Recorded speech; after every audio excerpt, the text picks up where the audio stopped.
Well, U.S. inflation in the month of June reached 9.1% annually, surging from the previous 8.6% the previous month. Now, in comparison, Indonesia's inflation rate was much lower at 4.35% in June, but analysts warn that the Indonesian government must continue to take steps such as subsidies and other fiscal and, of course, monetary policies as well to ensure prices remain affordable.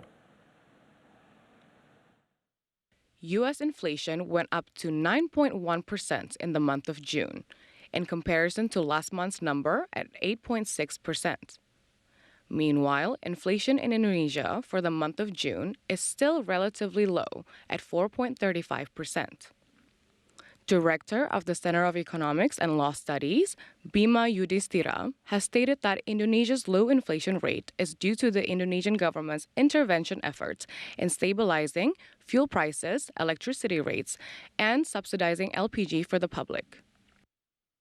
We still see that our inflation is below our G20 peers, for instance, below the US, below the Europe, because right now the government still intervene with a lot of the subsidized budget, and perhaps it will be exceeding 600 trillion rupiah, both for compensation fund and subsidies for the fuel only.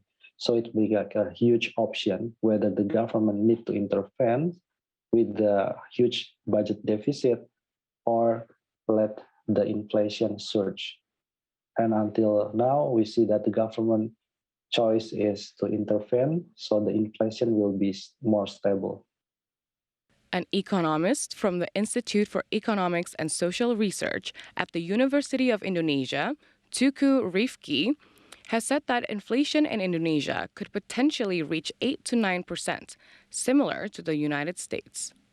However, Rifki is certain that the Indonesian government will continue to intervene as price increases.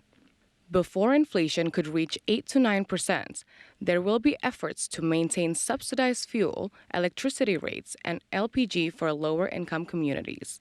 And efforts will be made to raise the Bank of Indonesia's benchmark interest rates. Ruang fiskal kita mendapatkan profit dari tingginya harga komoditas, ini pemerintah bisa gunakan untuk menambah subsidi, menambah kompensasi, sehingga tingkat harga di level konsumen itu kenaikannya bisa tertahan. Nah, ini memberikan waktu untuk pemerintah, lagi-lagi tadi memikirkan bagaimana mengantisipasi inflasi ke depannya. Jadi, walaupun potensi atau kemungkinannya ada, saya rasa pemerintah nggak akan membiarkan juga sampai di level 8%. Head of Indonesian Financial Services Authority, Wimbo Santoso, stated that the Indonesian government has prepared policies in anticipation for the impacts of U.S. high inflation, which has an effect on the global economy.